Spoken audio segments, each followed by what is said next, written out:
Bueno, de regreso a nuestras actividades del 21º Congreso Colombiano de Contadores Públicos. En esta comisión vamos a continuar escuchando ponencias que llegaron a nuestro comité técnico y que fueron seleccionadas después de un estudio de las mismas. Vamos a escuchar a nuestro colega Abel María Cano sobre un tema que es muy interesante para precisamente las discusiones de este Congreso y de lo que venimos desarrollando a nivel del Consejo Nacional de Contadores, principales dificultades en el ejercicio de la revisoría fiscal. Amigo Abel María Cano, bien puedas comenzar tu exposición. Listo, Tenemos bueno, muy 30 minutos. Ok, bueno, muy buenas tardes para todos. Inicialmente agradezco al Consejo Nacional por haberme permitido participar en este 21º Congreso Nacional de Contadores Públicos. De lo que vamos a hablar aquí, digamos que se lo intitulé Principales dificultades en el ejercicio de la revisoría fiscal, pero tiene un poco más que eso. Voy a empezar a compartirles acá el contenido. Inicialmente vamos a hablar de las raíces de la revisoría fiscal en el derecho romano y ahorita les explico por qué razón tomamos esta a partir de ahí. Después miramos la revisoría fiscal y el control en Colombia, todo lo que tiene que ver con el control anglosajón y la revisoría fiscal, el control latino y la revisoría fiscal. Después vemos el control de fiscalización en la revisoría fiscal y vemos algunas leyes que, a pesar de que algunas están de pronto muy obsoletas, todavía tienen algo que se aplica en la revisoría fiscal.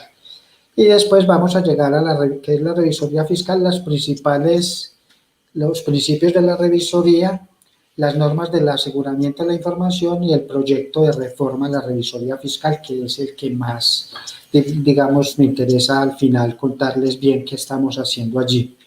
Bueno, empiezo con lo siguiente. Dice que en la revisoría fiscal posee sus raíces en el derecho romano, donde aparecen varias figuras tales como, por ejemplo, el comicio por cura, que era un órgano que se encargaba de cuestiones privadas que tenían incidencia en la vida social. Y es muy importante esto que les estoy diciendo, porque cuando lleguemos a la parte de la reforma, el proyecto de reforma a la revisoría fiscal, vamos a ver que vamos a tomar varias cositas que son fundamentales en esto del derecho romano. También existía la censura. La censura pues estaba a cargo de un censor que era un magistrado, o sea, era como una magistratura. Esa magistratura que evolucionó hasta convertirse en un órgano cuya finalidad era decidir acerca del honor de los ciudadanos, con lo que estaban facultados para calificar a las personas como aptas o no aptas para determinados cargos, por ejemplo, en el campo militar. Y el visado, que el visado también fue otro de los, digamos, figuras que aparecen, que está a cargo de un visador que tenía como función reconocer o examinar un instrumento, poniéndole el visto bueno con el fin de darle la validez y autenticidad. Hay que fijarnos bien en estas tres figuras. Estas tres figuras, especialmente lo que tiene que ver con la magistratura y con el cargo del visador, son importantes para lo que nos proponemos hacer en términos de la reforma a la institución de la revisoría fiscal. Vamos a continuar entonces. También les cuento lo siguiente: en el Imperio Romano aparecen de igual manera muchas personas delegadas por parte del emperador para ejecutar funciones específicas, y algunos de estos funcionarios eran los siguientes: los procuradores, que ustedes ven que esta figura de procurador existe en Colombia, ¿sí? Ejercían cargos de tipo administrativo de la hacienda pública, y si ustedes lo miran, estos procuradores hacen estas funciones que se hacían en el Imperio Romano. Estaban también los auditores que recibían las apelaciones contra las sentencias pronunciadas, los interventores que tomaban parte en un asunto intercediendo o condenando según fuera la situación que se presentase. Y los fiscalizadores, que este es el que nos interesa bastante, que promovían los intereses del fisco, Tesoro del Estado, averiguando o adelantando las operaciones de los particulares. Si ustedes lo miran así someramente, es lo que hace un revisor fiscal. Un revisor fiscal está atendiendo situaciones para el fisco, pero no es el fisco el que le paga, ¿sí? Pero por todas las operaciones que desarrollan los particulares específicamente, las empresas, los entes económicos y obviamente los entes de carácter público en el caso de las empresas públicas. Pero esto se da por dos orígenes de controles. El primero, digamos que salen de allí, surgen de allí dos orígenes de controles. De esos dos orígenes de controles que surgen de allí, está el primero, que es el control anglosajón, que surge del ámbito privado. O sea que si hacemos alusión a lo que estábamos diciendo ahorita de los fiscalizadores, el modelo o el control anglosajón lo hace netamente para el sector privado y busca que sea una persona que se llama fiscal o fiscalizador quien vele por los intereses del Estado en estos entes económicos y tenga el debido cuidado de que las cosas se están haciendo conforme lo plantea la norma y a favor del Estado. El otro es el control latino. El control latino surge desde el ámbito público, pero también nace y tiene sus raíces en el derecho romano. Y es por lo que estábamos hablando ahorita de todas estas figuras y estas personas que intervienen. Entonces aquí digamos que el control latino más se ve desde el punto de vista del procurador, que velaba por todos, ejercían cargos de índole público, o sea, como procurador, contralor, entre otros. De ahí surgen todas estas figuras que tiene el Estado.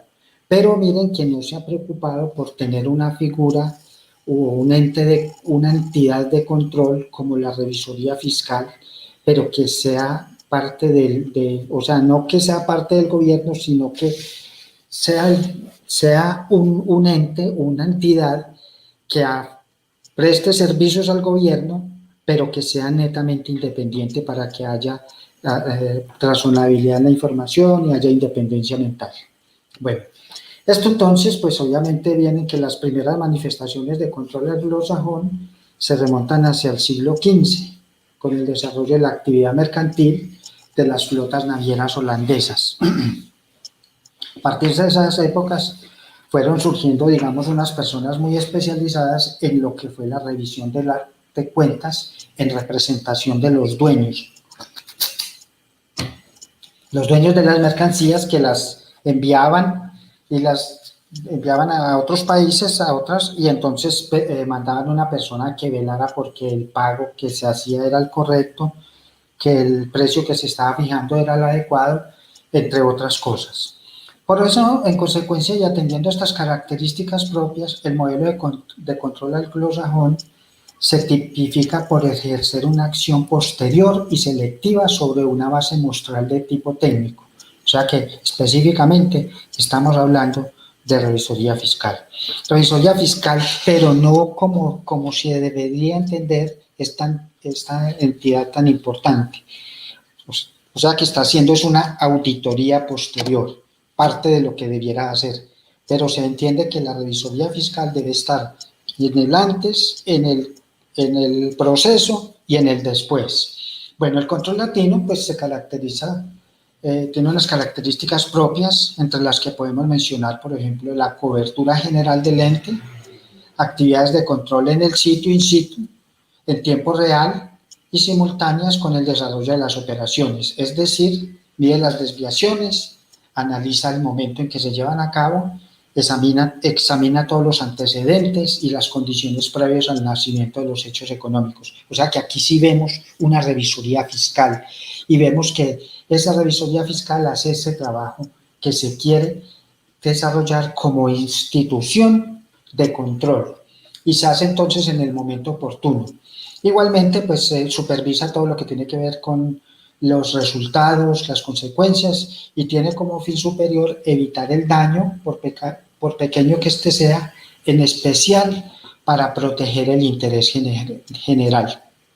Se entiende entonces que una de las principales características y objetivos de la revisoría fiscal debe ser la protección del interés general. Pero cuando hablamos de ese interés general no nos estamos refiriendo solamente a los entes económicos, nos estamos refiriendo a toda la sociedad, a todas las personas, a todos en general, hasta el mismo Estado, porque cuando las empresas tienen problemas y el revisor fiscal no se perca todos los problemas que existían en el ente económico, pues está incurriendo en una falla en contra del interés general.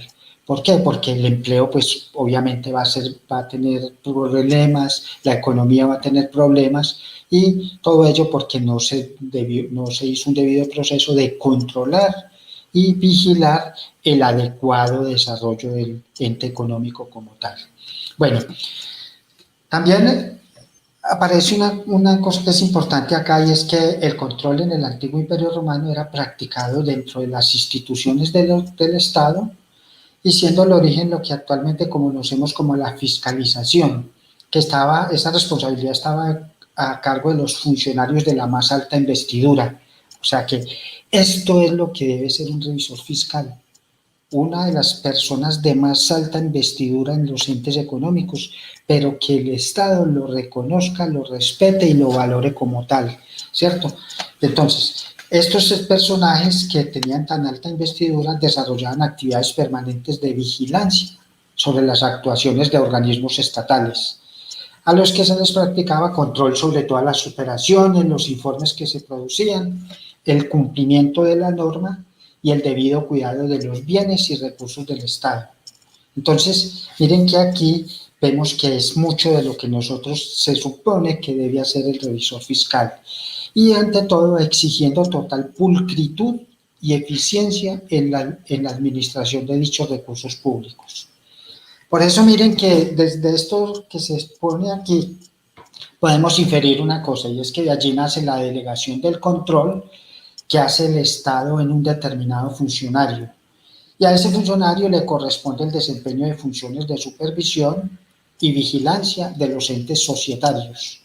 Y en ese encargo conlleva todos los derechos y las obligaciones inherentes con la potestad de otorgar fe pública con sus prerrogativas y responsabilidades. O sea que para el Estado romano, lo que dijera esta persona que tenía este funcionario de alta investidura en términos de lo que estaba controlando en el ente económico era de estricto cumplimiento y era como palabra sagrada porque se entendía que estaba velando por los intereses del conglomerado en general, o sea, de todo el Estado. Así se tratase de vigilar entes económicos de carácter de índole privado.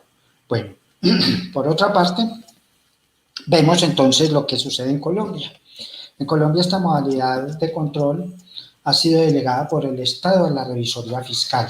O sea, todo lo que vimos ahí del Imperio Romano lo que es lo que hizo el Estado y dijo, vea, entonces vamos a tener una institución que se llama revisoría fiscal, donde van a haber unas personas con unas altas cualidades y calidades académicas, morales, éticas, entre otras, y obviamente se van a encargar de hacer una revisión a todos los entes y de controlar a los entes económicos.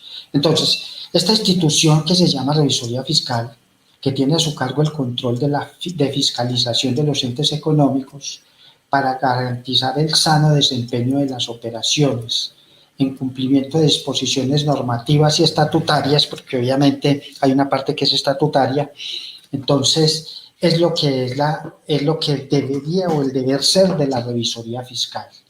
¿Qué hace esa revisoría fiscal? Pues hace lo que se llama un control de fiscalización. En ese control de fiscalización esta entidad o esta institución, a través de un funcionario de alta investidura, debe evaluar toda la entidad. Entonces, este control de fiscalización implica procedimientos de analizar, medir, corregir desviaciones o deficiencias de función. Es decir, no tiene por solo diagnosticar, sino también de intervenir para prevenir y proteger y corregir. O sea, el alcance es mucho más allá, pero muchas revisorías fiscales se han quedado en la parte de diagnóstico, y en esa parte de diagnóstico algunos quedan allí, otros van más allá, pero dicen informes limpios, sin salvedad, ¿cierto? O sea que no están de pronto cumpliendo con varias cosas que son: lo primero, diagnosticar, ¿sí? Después, intervenir para ver qué es lo que hay que corregir allí, prevenir que se ejecuten actos de tipo doloso, de carácter que vayan en contra de la normativa, de la legalidad de las cosas, y proteger y corregir. Entonces, se supone que por estas fallas es que la revisoría fiscal ha tenido como tantas dificultades para su pleno desarrollo. Bueno, después tenemos que entender que la revisoría fiscal no se debe detener en la simple detección de errores e irregularidades, sino que por el contrario los denuncia y propone su corrección para identificar además sus responsables. Muchas empresas, miren lo que pasó con Interbolsa. Nosotros hicimos en el año 2005 y 2006 una investigación de gobierno corporativo en instituciones de índole financiero, y justamente desarrollamos 37 características para calificar la probidad de estas instituciones financieras. En un libro que publicamos nosotros decíamos que ninguna de las instituciones financieras que habían en ese momento, para el año 2007 que salió el libro, cumplían plenamente con los propósitos del gobierno corporativo, y que si bien algunas se destacaban por encima de otras, habían unas que eran sumamente, sumamente peligrosas, porque en cualquier momento fracasaban. Vimos entonces lo que pasó con Interbolsa. Se había hecho, se había diagnosticado, se había denunciado, pero nadie le puso la atención que correspondía. ¿Por qué? Porque no lo hizo el revisor fiscal en su deber ser del desarrollo de las actividades que tenía que desarrollar. Bueno, por otra parte, pues entonces vemos que la revisoría fiscal en el país se ha ejercido bajo otras denominaciones, tales como comisario fiscal, interventor, inspector, comisario y revisor. Hasta más o menos, digamos que en el año 1931 se estableció el nombre actual en la empresa colombiana de seguros Colseguros, que fue una denominación que se generalizó posteriormente, y está regulada se reguló en su momento para las sociedades anónimas en la Ley 73 de 1935. En la Ley 70 de 1913, el artículo 17 creó el empleo de revisor de la Junta de Conversión, que era un empleado que sería nombrado por el presidente de la República de terna presentada por la Cámara de Representantes. Y esta persona gozaba de un sueldo de 150 por mensuales, pues esto es como información para la época, era un sueldo importantísimo, era un muy buen sueldo. El artículo 18 decía cuáles eran los deberes de este revisor, y entre los que les coloqué acá, entonces el primero era examinar cada mes las cuentas y las existencias en billetes y especies metálicas que se hallen en poder de la Junta, para cerciorarse de que todas las operaciones realizadas por ella han sido arregladas a las prescripciones de las leyes que reglamentan sus atribuciones. Y tenía otra cantidad de funciones, que visitar mensualmente la oficina, requerir la oficina a la Junta para que explicara situaciones particulares, examinar las operaciones, los libros, la correspondencia, y las disposiciones de la Junta. Esto es como una especie de lo que había para lo que sacó el gobierno para ir creando la institución que se debería haber creado como revisoría fiscal que cumpliera con ciertos requisitos. Bueno, la ley 17 de 1925, también entonces el artículo 1, dice que el gobierno procederá a celebrar un contrato con la Junta del Banco de la República para modificar los estatutos, y obviamente esto tiene que ver con la parte del revisor que era el que tenía que estar velando porque cuáles eran esas normas, porque él estaba en el sitio, estaba in situ, y él como tal debía conocer cómo funcionaba el proceso y por consiguiente él debía estar proponiendo mejoras al control que se debía desarrollar. En la ley 58 de 1931 se crea el cargo de Contralor o Revisor Fiscal de la sociedad, y dice que no, que le limita algunas situaciones porque se estaban presentando otras situaciones que eran de índole, pues, que no tenían nada que ver con la revisoría fiscal. Y el artículo 40 hablaba de los miembros de la administración, de los fiscales y revisores fiscales, y hablaba de la responsabilidad que tenían estos para con la sociedad de los daños que causen por violación o negligencia en el cumplimiento de sus funciones, de sus deberes. Entonces, miren que aquí lo llevaban a esa índole.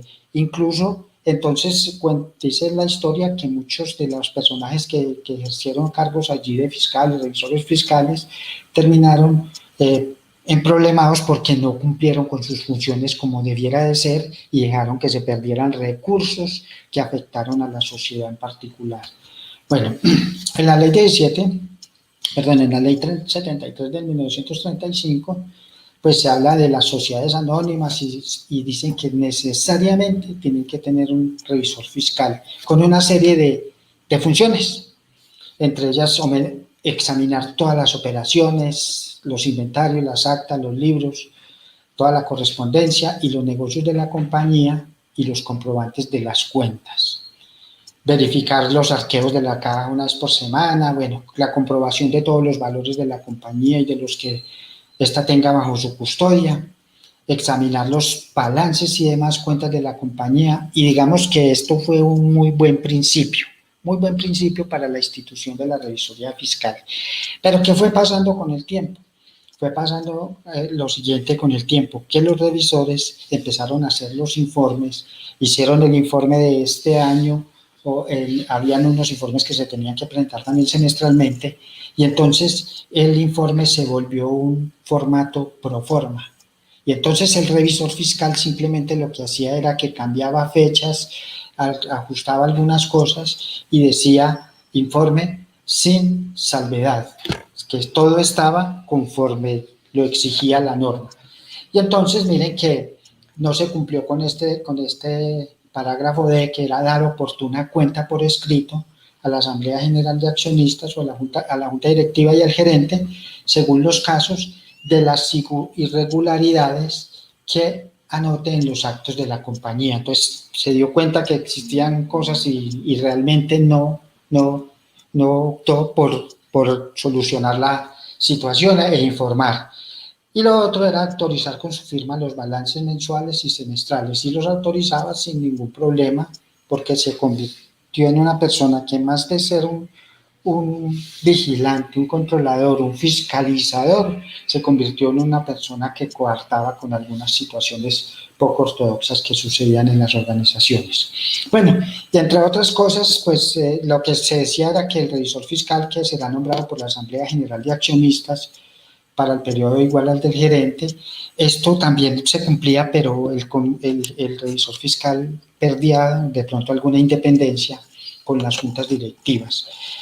Hace unos 20 años, en el año 2000, escribí un artículo que lo publicamos en un periódico de amplia circulación, y yo hablaba allí de las juntas directivas y decía que las juntas directivas en Colombia eran juntas directivas de bolsillo, y que estas juntas directivas, a pesar de que tenían malos funcionamientos, no existía quien les hiciera un control adecuado. Y es por lo que, si nosotros miramos la situación que estamos viviendo ahorita con EPM, que la junta directiva en pleno se renunció y el alcalde nombró junta directiva, o sea, eso dígame qué cara puede tener esto, o sea, si la junta directiva debe ser independiente y debe velar por los intereses sociales, no por los intereses de la alcaldía en particular. Entonces miren la situación que está ahí, por eso ahorita les hablaba del gobierno corporativo. Bueno, voy a pasar estas porque se me está yendo el tiempo muy rápido. Entonces, está el decreto 2521 de 1950, en el capítulo 7 que habla del revisor fiscal. O sea que normativa ha habido toda la que ustedes quieran, ¿sí? Se hablaron también de las funciones del revisor fiscal, se modificaron porque se detectaron algunas situaciones particulares, pero seguimos incurriendo en faltas. ¿Qué ha pasado? Pues que de pronto la formación del revisor fiscal, no sé, ha tenido algunos problemas, qué sé yo, hay personas que las han nombrado y han optado por ser, digamos, convertirse en juez y parte, y entonces han tergiversado lo que tiene que ver. Voy a ir pasando un poco más adelante es para mirar. Entonces, aquí, por ejemplo, es importante de entender qué es la revisoría fiscal. Y entonces, dentro de lo que estuve buscando y todo lo que logré encontrar, se entiende que la revisoría fiscal es una institución de origen legal, de carácter profesional, a la cual le corresponde, por ministerio de la ley, bajo la responsabilidad de un profesional contable o con sujeción a las normas que le son propias, vigilar integralmente los entes económicos, dando fe pública de sus actuaciones. Entonces, miren que ahí está claramente definido qué es la revisoría fiscal. Y más claro que esto, pues no hay nada, ¿sí? Porque si nos vamos a lo que planteaba el derecho romano, lo que planteaba el anglosajón, el latino, estamos en el marco de lo que corresponde. ¿Cuál es esa finalidad que tiene la revisoría fiscal? Es contribuir con el propósito, contribuir a la confianza pública. O sea, la revisoría fiscal se fundamenta en el interés público y en las necesidades de que sus acciones brinden seguridad, ¿cierto? Y aquí habla de una cosa y es que la debida diligencia, o sea, la diligencia de los administradores, la eficiencia y eficacia de las operaciones realizadas. Díganme ustedes, por ejemplo, el revisor fiscal de EPM, ¿qué puede hacer si la junta directiva de EPM está nombrada toda por el alcalde, que es el presidente de esa junta directiva? O sea, entonces miren que hay unas limitaciones allí, ¿sí?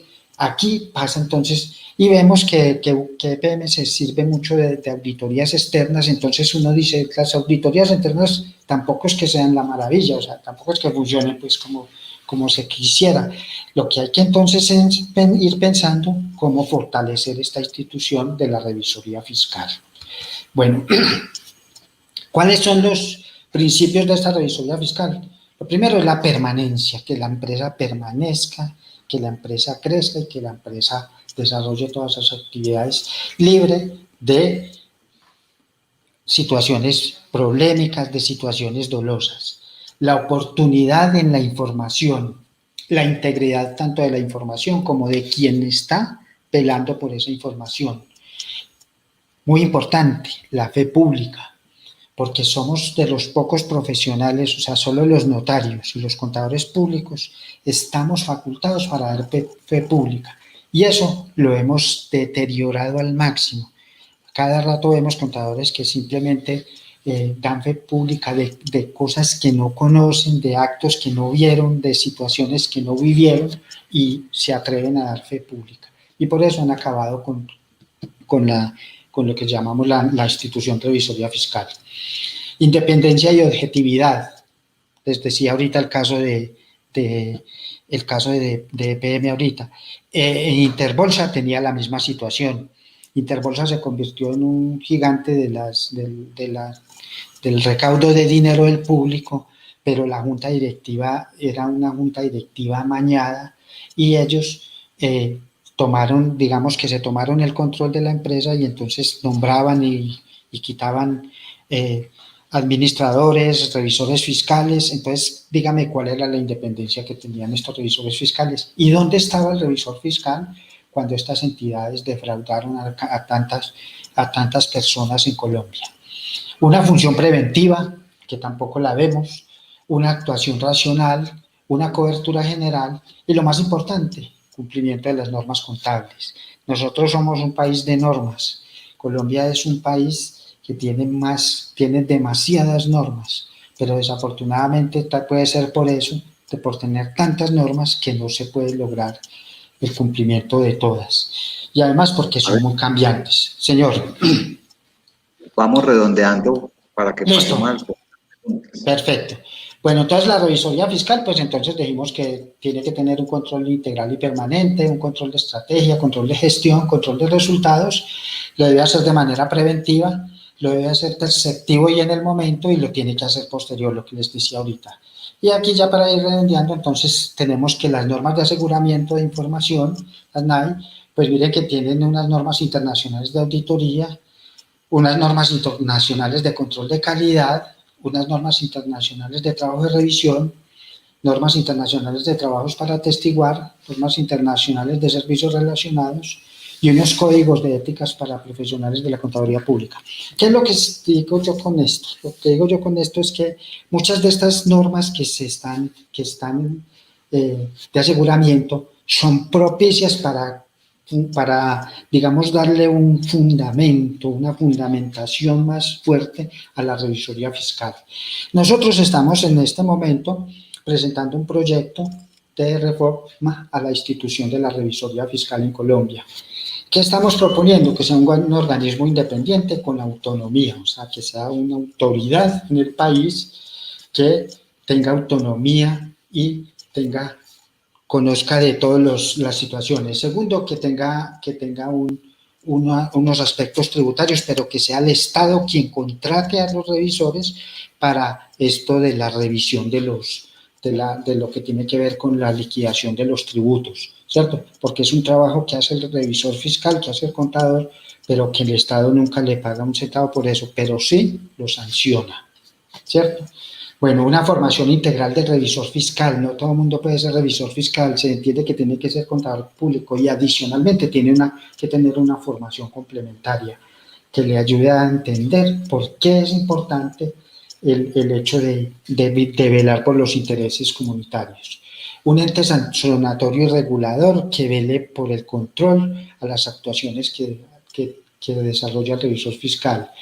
Una normatividad adecuada a los intereses de los entes económicos, los fortalecimientos de los códigos de ética para los profesionales de contaduría pública, la independencia, la verdadera independencia a la hora de emitir los juicios y unos informes que reflejen el actuar del revisor fiscal en las entidades tanto públicas como privadas. Con esto entonces diríamos que, para ir redondeando, ya para terminar, disculpen, nosotros ya hemos hablado con tres representantes a la Cámara, estamos en ese trámite de hacer de mostrar un documento ya que cumpla con estas características y le hemos propuesto para que ellos lo presenten y ojalá el Senado lo apruebe para que se convierta en una institución de carácter fiscal y de control permanente a todos los entes económicos del país. Les agradezco mucho la oportunidad y espero que les haya gustado. Espero las preguntas.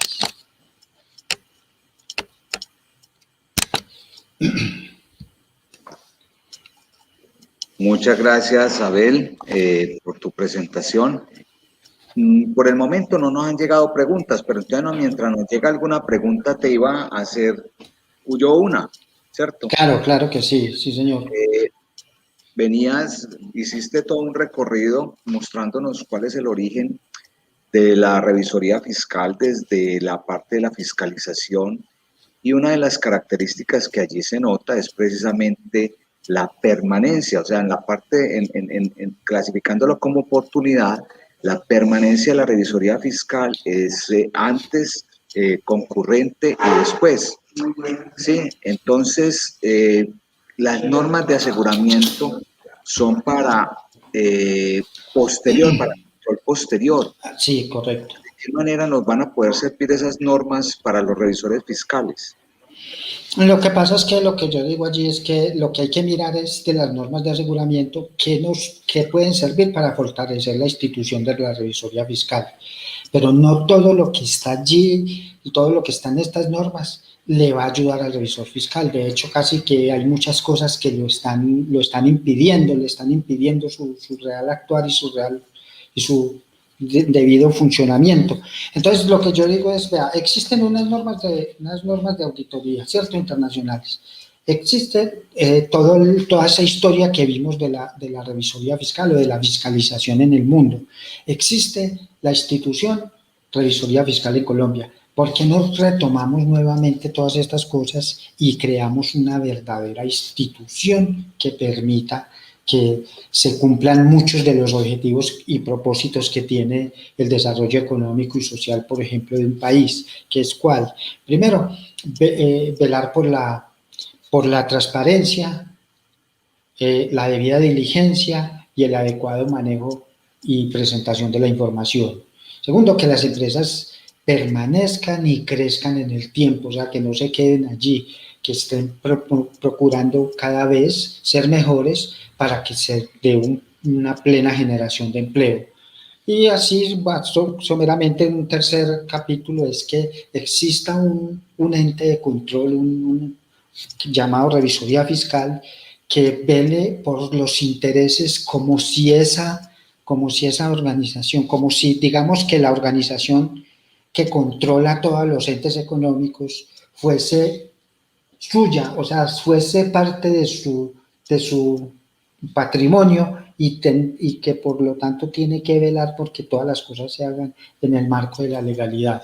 Entonces, sí, usted lo dice perfectamente, claro, las normas de aseguramiento lo que buscan es un control posterior, pero obviamente también le sirven a la revisoría fiscal porque la propuesta es que se haga previo, en in situ y posterior. Y para ello, pues puede uno retomar algunas de las sugerencias o de las normas que están de carácter internacional, de las normas internacionales de auditoría. Ok, a ver, yo miro por acá mis agentes de control de los asistentes. ¿No hay preguntas? Bueno, Abel, no hay más preguntas. Espero pues que a todos nos haya quedado claro cuál es la diferencia que nos hace Abel a través de su ponencia, de este trabajo que ya viene. Ustedes han venido trabajando durante varios años en esta línea y están haciendo una propuesta interesante que esperamos puedan poder seguir discutiendo en estos eventos que estamos usando para discutir todo lo que tiene que ver con la reforma a la revisoría fiscal.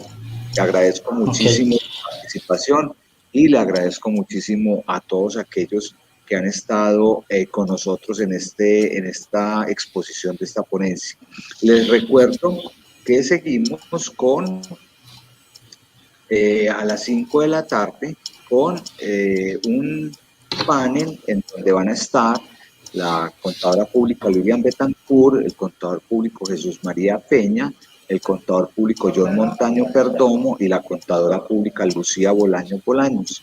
Y ellas nos van a trabajar unos temas, ya que van a dar, digamos, finalización a todo este ciclo que hemos trabajado desde el día de ayer en torno al control y la revisoría fiscal.